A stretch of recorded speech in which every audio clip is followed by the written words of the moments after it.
Isa akong peking anak sa isang mayamang pamilya. Nang bumalik ang totoong anak, inaasahan ng buong pamilya na magwawala ako para lang magpapansin. Pero hindi nila alam matagal ko nang naimpake ang mga gamit ko. Sa wakas, makakaalis na rin ako.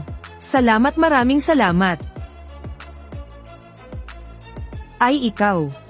Hindi ka galit sa akin. Tis, alam mo ba ang mga patakaran sa bahay na to? Araw-araw, alas 6 ng umaga ang jogging. Alas 8 ng gabi ang curfew. Bawal maingay kapag kumakain. Kailangan ng permiso ng buong pamilya bago ka magka-boyfriend. Kaya, good luck na lang sa'yo. Hahanapin ko na ang kalayaan ko.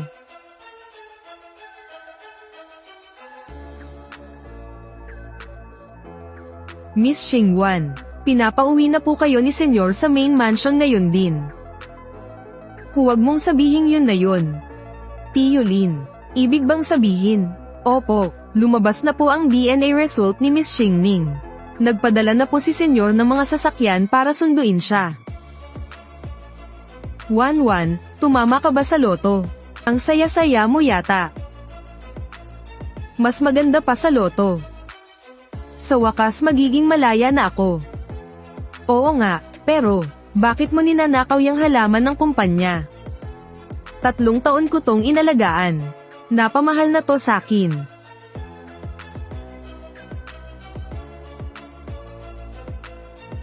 Huling beses na to, Shen Xingwan. Galingan mo ang pag-arte sa huling eksenang to. At makakawala ka na rin sa impyernong to. Matibay ang hugis at sulok. Kuya. Pag-alis ko mamayang gabi, aling mga limited edition na bag kaya ang dadalhin ko? Xingwan. May napaka-importanteng balita kaming sasabihin sa'yo. Ako pala yung peking anak na napagpalit. Nahanap na raw yung totoong anak. Paparating na siya ngayon sa bahay. Tama ba? Nasaan na siya? Tigil muna sa trabaho. Ako na ang susando. Shen Xingwan. Ayos ka lang ba? Kabaliw na yata sa gulat. Kung gusto mong umiyak, umiyak ka lang. Huwag mong kimkimin. 1-1. Alam din ni mama na nasasaktan ka. Teka, tigil nga muna. Ang ganda kaya ng pakiramdam ko ngayon. Kailan darating ang kapatid ko? Kailangan ba umakyat na ako ngayon para ayusin yung magiging kwarto niya? 1-1. Hindi ka ba nalulungkot kahit konti? Mahal ka pa rin naman ni Papa. Bakit naman ako malulungkot? Ang saya nga magkakaroon pa ako ng kapatid na babae. Hulaan ko sa inaasahan ninyong mangyayari. Dapat ba ngayon Letrang A, humahagulgol na ako. Letrang B, nagdadabog at sumisigaw. O kaya letrang C, bigla na lang hihimatayin. Shen Xingwan, nakauwi na si Xingning. Dapat malinaw sa'yo. Kung ano na ang lugar mo rito. Oo, narinig ko po. Ano naman ngayon? Walang sino man ang pwedeng gumamit sa akin. Kasi wala naman talaga akong kwenta. Strong. Grabe, yung hitsura niya. Hindi ko masasabing magkamukhang magkamukha, pero pinagbiyak na bunga talaga sila ni Mama. Tingnan mo, takot na takot sila. Akala ba nila may ilalabas akong kutsilyo? Welcome home, kapatid. Ate, hindi ka ba galit sa akin? Dahil inagaw ko ang pwesto mo. Magagalit sa'yo, kulang pa nga ang pasasalamat ko sa'yo Ay, kawawa ko namang anak.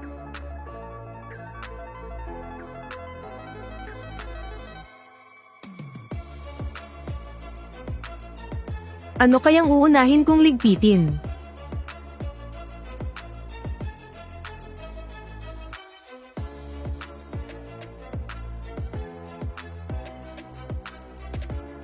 Kayo na lang ang magpakasenyorita. Pagre-resign na ang lola nyo. Ganyan ba umasta ang anak ng isang mayamang pamilya? Nagliligpit lang ako para magbigay daan sa bago kong kapatid Ate, hindi mo naman kailangang gawin to. Sis. Alam mo ba ang mga patakaran sa bahay na to? Halika, sasabihin ni ate sa'yo. Araw-araw, alas 6 ng umaga ang jogging. Alas 8 ng gabi, curfew. Bawal gumawa ng ingay kapag kumakain. Ang makipag-date, kailangan pa ng approval ng pamilya. Ay, oo nga pala. Naalala ko pa noong 17 taong gulang ako, unang beses ko makipag-date sa isang lalaki sa library. Nagpadala ba naman ang pamilya ng 3 bodyguard na nakaitim para sundan kami buong araw. Sa sobrang takot ng lalaki, ayun, napalipat ng eskwelahan. Shen Xingwan, tumahimik ka nga. Huwag mo ngang takutin ang kapatid mo. Ma, anong nananakot? Hindi ba't ito naman talaga ang araw-araw na nangyayari sa bahay na to? At saan mo naman balak pumunta? E di maging isang normal na tao. Normal na tao. Shen Xingwan, laki ka sa layaw mula pa pagkabata. Kapag umalis ka sa pamilyang ito, mabubuhay ka ba? Kuya, hulaan mo kung magkano ang palihim kong naipon nitong mga nakaraang taon. Ikaw, sa totoo lang ha, gusto ko na lang magpasalamat sa Diyos dahil sa wakas, dininag din niya ako. Ate, huwag kang umalis. Magpakabait ka dyan ha. Mula ngayon, ikaw na ang kaisa-isang pag-asa ng pamilya Shen. Good luck sa'yo. Hahanapin ko na ang kalayaan ko. Shen Xingwan, kanino ka ba makikipagtanan ah? Mas nakaka-excite pa to sa tanan. Prison break to, bes. Bilis, bilis, bilisan mo na mag-drive. Habang hindi pa sila nakakahalata. Ha ha ha. Akong si Shen Xingwan, ay malaya na sa wakas.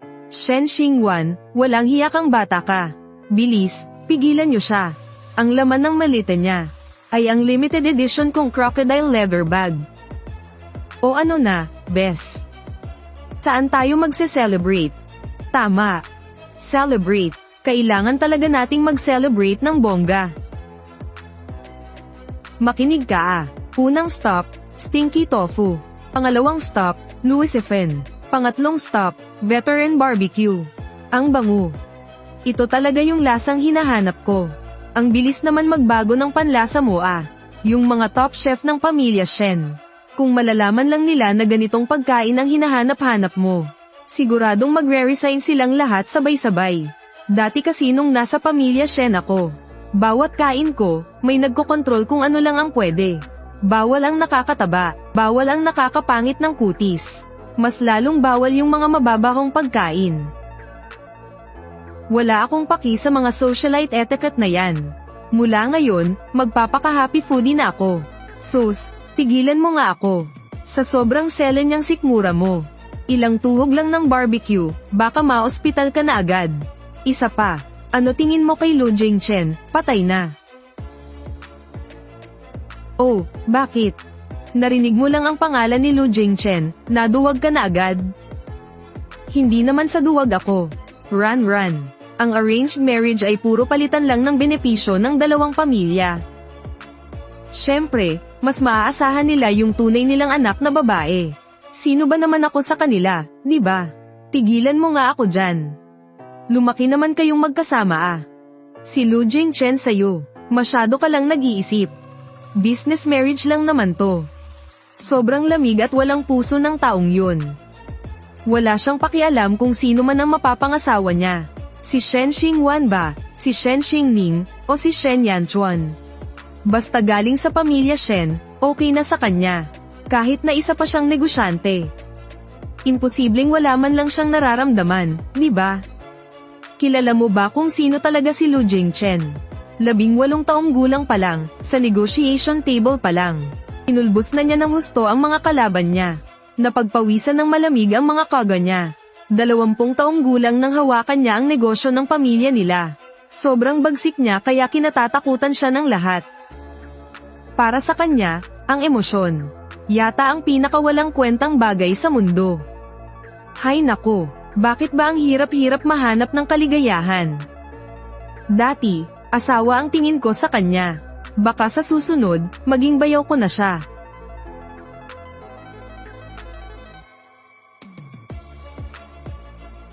Ayos, tinulugan ko lang ang almusal at tanghalian. Ganyan talaga ako, eh. Oh, ano, naging masaya ba kayo ni Lu Jingchen kagabi? Ilang pwesto ba ang na-unlock nyo? Sa sofa, sa harap ng salamin, sa harap ng malaking bintana. Nako, huwag ka nang magpasalamat sa akin. Matagal mo na rin naman siyang pinagpapantasyahan, di ba? Normal lang na hindi ka na nakapagpigil. Sa bagay, ang swerte naman ng lalaking yun, ang sarap siguro ng nakain niya kagabi.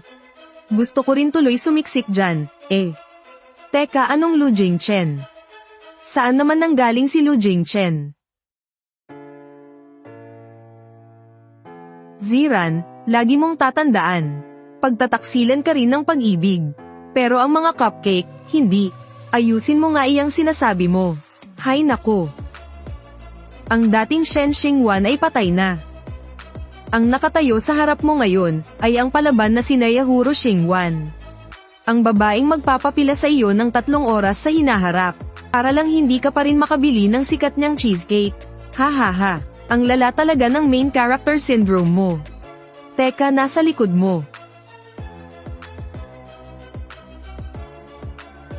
Gusto mo na naman akong utuin, ano? Ganyan din ang ginawa mo noong huli tayo sa KTV, eh.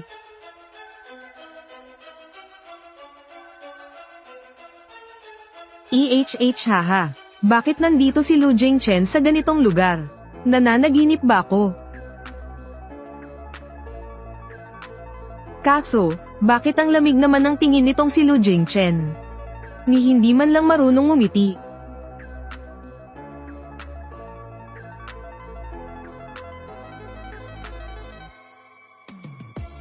Lupa, kainin mo na ako. Uy. Gising ka na. Masakit ba ang ulo mo? Medyo okay naman. Nasa 2nd floor ang kusina ng bahay ko.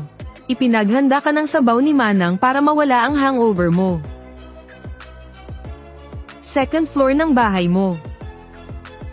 Shit. Kwarto ito ni Lu Jingchen. Teka lang. Bakit ako nandito sa bahay mo? Lasing na lasing ka kagabi. Sinukahan mo ako. Nadumihan mo rin iyong sarili mong damit. Ako, ganoon ba ako ka-wild? Sabi ko, ihahatid na kita sa bahay ng mga Shen. Pero nakayakap ka sa poste ng kuryente, at ayaw mong bumitaw kahit anong mangyari. Umiiyak ka pa't sumisigaw na mas gugustuhin mo pang mamatay, kaysa umuwi. Haha, ang tibay naman pala ng poste na iyon, ha? Sa huli, hinayla mo pa ang manggas ko, at sinabing gusto mong makipagtanan sa akin. Tinanong mo pa ako kung gusto ko ba. Lu Jingchen. Paano kaya kung magtanan na lang tayo? Hehe. Mukhang may emergency yata si Guziran. Kinuha ang susi ng kotse sabay talikod at umalis. Parang may nabuo ng desisyon sa isip. Wala naman tayong ginawang di ba? O kahit anong hindi natin dapat ginawa. Shen Xingwan.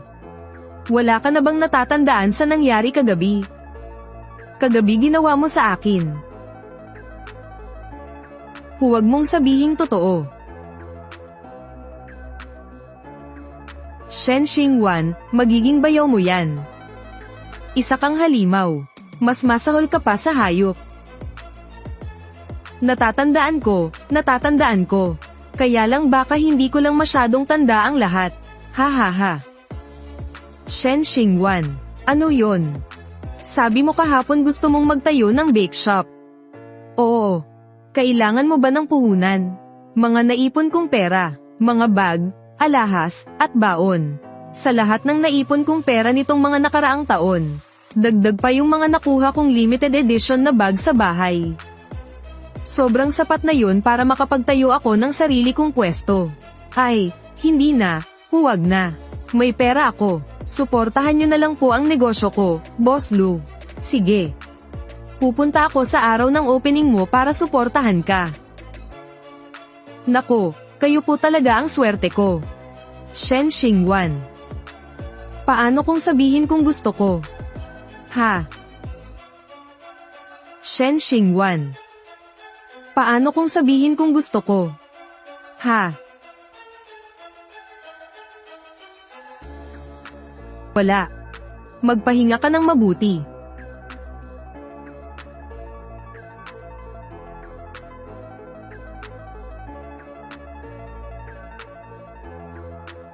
Ate, ganito ka pala nahirapan nitong mga nakaraang taon. Paano mo nakayanan ang lahat? Siyempre, kasi duwag ako eh. Basta may kamay, kaya yan. Gina agad. Gusto ko ring matuto sa'yo, ate. Kakayanin ko rin ito. Sa makalawa na ang opening ng bago kong shop. Gusto mo bang pumunta at tumambay? Only ang mga cupcake doon. Kumain ka lang hanggat gusto mo. Kahit anong flavor pa ang bet mo, go lang. Wait, totoo ba, ate? Advertising pa naman ang kinuha ko nung college.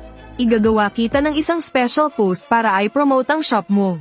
Pambawi man lang sa'yo at sa mga cupcake mo. Nako, itong inosenteng batang to malamang ilang mga kaklase lang niya ang magsa-share niyan. Hindi naman kasi ganun kadali ang mag-promote.